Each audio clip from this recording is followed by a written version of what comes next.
7월 6일 화요일 말씀 동무입니다.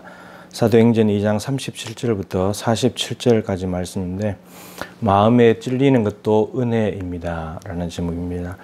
베드로가 성령 충만하여서 성령 강림 사건을 보면서 술 취했다고 말하는 사람들에게 이렇게 설교를 했죠. 마지막 결론이 너희가 십자가에 못 박아 죽인 이 예수를 하나님이 주와 그리스도가 되게 하셨다. 이렇게 설교를 했습니다. 그러고 난 뒤에 이 설교를 들은 그 유대인들이 이렇게 되어 있습니다. 마음에 찔려. 베드로가 한 설교 때문에 마음이 찔렸답니다. 그러니까 말씀을 귀담아 잘 들은 거죠. 근데 마음에 찔렸다라고 하는 단어가 이제 찌르다 이런 뜻이고, 또 한글로 똑같이 번역이 되어 있는 사도행전 7장 54절에 가면은 뭐라고 되어 있냐, 마음에 찔려 이렇게 되어 있는데 그 헬라어 단어가 좀 다릅니다. 그 스데반 설교에 대해서 듣고 마음이 찔렸다는 그 단어는 이 골수를 찌르다, 혹은 이 속을 찌르다, 톱으로 켜다 이런 뜻입니다. 그러니까 이거는 좀 분노에 좀 가까운, 굉장히 분노하다, 이런 의미상으로는 분노하다 이런 쪽에 가까웠습니다. 사도행전 5장 33절에 그 사도들이 이제 십자가와 부활을 전하러 다니는 것을 가지고 상인애들인 공회 가운데들 하지마 위협하고 했는데 그들이 분노했다. 하나님 앞에서 너희 말 듣는 거하고 하나님 말 듣는 거 어느 게 옳으냐 했더니 이들이 크게 분했다 이렇게 말했습니다. 그 단어가 스데반 설교 7장 54절에 있는 그 마음에 찔렸다는 말과 똑같은 말인데 번역은 크게 노했다. 그리고 스데반 설교 때는 마음에 찔렸다 이렇게 말했습니다. 그러니까 하나님의 말씀이 사람들의 심령을 뚫고 들어가서 마음에 찔리게 만드는 겁니다. 그런데 이 오늘 본문에 마음에 찔리는 것은 좋은 결과를 낳습니다. 뭐라 그러냐면 형제들아 우리가 어찌할꼬.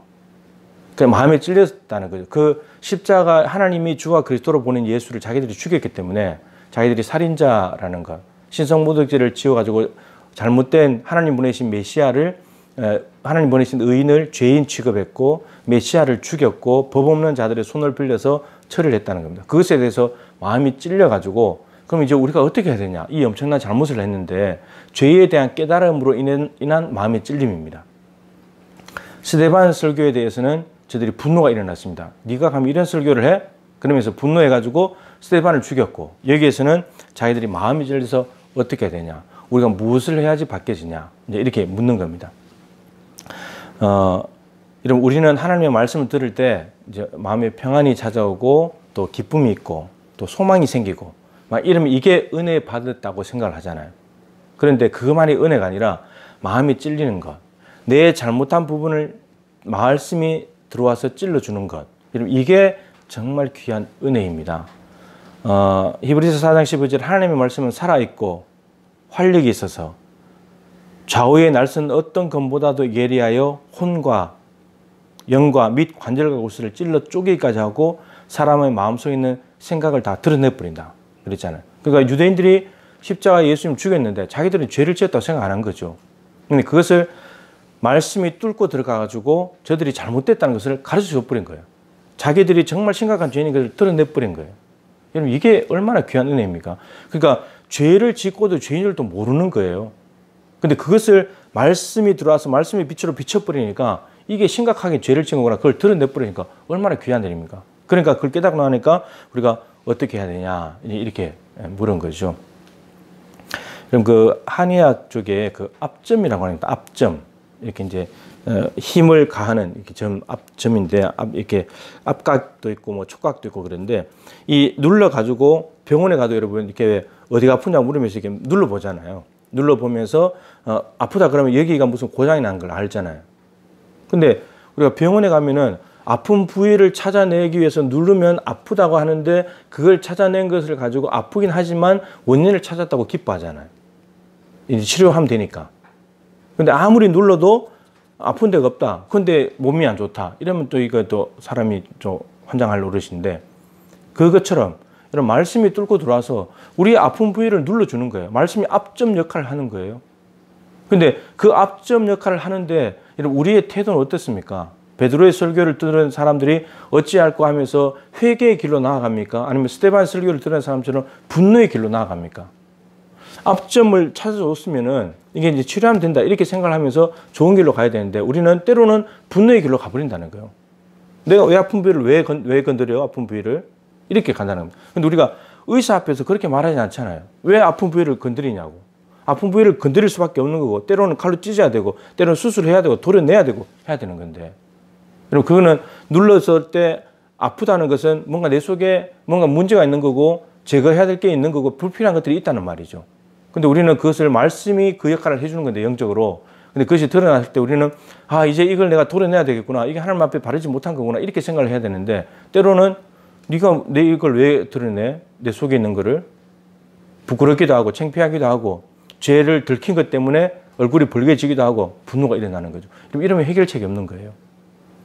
오늘 베드로가 이렇게 설교했을 때 마음이 찔린 사람들이 어찌할꼬 이렇게 말했을 때 베드로가 너희가 회개해야 된다. 회개하고 예수 그리스도의 세례를 받고 죄의 사함을 받아라. 그러면 너희가 성령의 선물을 받게 된다. 이렇게 말했습니다.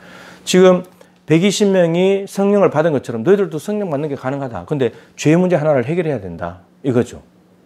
죄를 해결하면 되는 겁니다. 회개라는 것은 과거와의 단절이죠. 옛 삶으로 돌아가지 않는 겁니다. 다윗이 밧세바를 범하고 난 뒤에 나단이 죄를 책망했을 때 내가 죄인입니다. 고백하고 난 뒤에 시편 51편을 지었죠. 주의 성령을 내게서 거두지 말아달라고 정한 마음을 창조해달라고 그랬죠. 근데 다윗이 정말 회개했다는 증거가 뭐냐면 그 뒤로 다른 남편의 부인을 건드리지 않습니다. 그러니까 밧세바 범한 이후로 이제 정직하고 깨끗하게 살아가는 거죠. 이게 회개하는 겁니다. 그랬을 때 성령은 다시 오시게 되어 있다는 것이죠. 그래서 앞점, 하나님의 말씀이 내 앞점을 찾아서 눌러줄 때 오히려 감사한 마음으로 이것을 받아들이게 된다면 하나님으로부터 성령의 선물을 받는. 그러나 앞점을 눌렀는데 이것 때문에 분노해버리고 오히려 말씀 전하는 사람들을 위협하고 스데반처럼 죽여버린다면 지금 그런 시대는 아니지만 오히려 비난을 하고 욕해버리고 분노의 마음을 가지고 적대시하고 상처받았다고 개인 감정을 가지게 된다면 아무런 유익이 없는 거예요. 죄가 해결된 것도 아니고 이렇게 됩니다. 그래서 우리가 말씀이 우리 앞점을 찾아줄 때 마음을 찔리게 할 때 하나님께서 지금 바로 나에게 말씀하시는 거다. 그것이 레마의 말씀이고 말씀을 보내서 나를 치료하시는 거다. 이렇게 생각을 하면서 하나님 앞에서 내 영혼을 깨끗하게 청소하고 깨끗하게 회개하여서 성령의 선물을 받아서 성령이 소멸된 가운데서 다시금 성령께서 우리 안에 역사하시는 성령의 사람으로 거듭날 수 있기를 주님의 이름으로 축복합니다. 하나님 아버지, 말씀을 들을 때 그 말씀은 우리에게 유익을 주는 것이고 하나님 앞에서 반듯하게 세우고 우리에게 부족한 부분을 채워주고 잘못된 부분을 고쳐주는 그런 역할을 하는 것이 말씀입니다. 우리가 말씀을 들을 때 어떤 태도로 듣습니까? 하나님 씨 뿌리는 비유를 통해서 길가 돌밭 가시떨기 세 가지 밭은 말씀을 듣지만 열매를 맺지 못했습니다. 그러나 좋은 땅은 말씀을 받아들였고 인내로 결실하여 30배, 60배, 100배 열매를 맺었다고 했습니다. 하나님 아버지, 이런 땅이 좋은 땅입니다. 앞점을 찾아서 눌러줬을 때 그것을 발견한 뒤에 고쳐달라고 내가 얘가 잘못됐으니 치료해달라고 나오는 사람, 그 사람이야말로 치료받고 성령의 선물을 받을 수 있는 사람들입니다. 주님, 우리가 말씀 듣는 태도를 바꾸게 하여 주시옵시고 참된 복음이 선포되었고 그 복음이 나를 찌른다면 내가 좀 더 성화되고 새롭게 될 좋은 기회임을 깨닫게 하여 주옵시고 말씀 앞에 겸손히 엎드려 순종하는 저희들이 되게 하여 주시옵소서. 예수님의 귀하신 이름으로 간절히 기도드립니다. 아멘. 여러분, 기도로 하루를 시작하시면 좋겠습니다.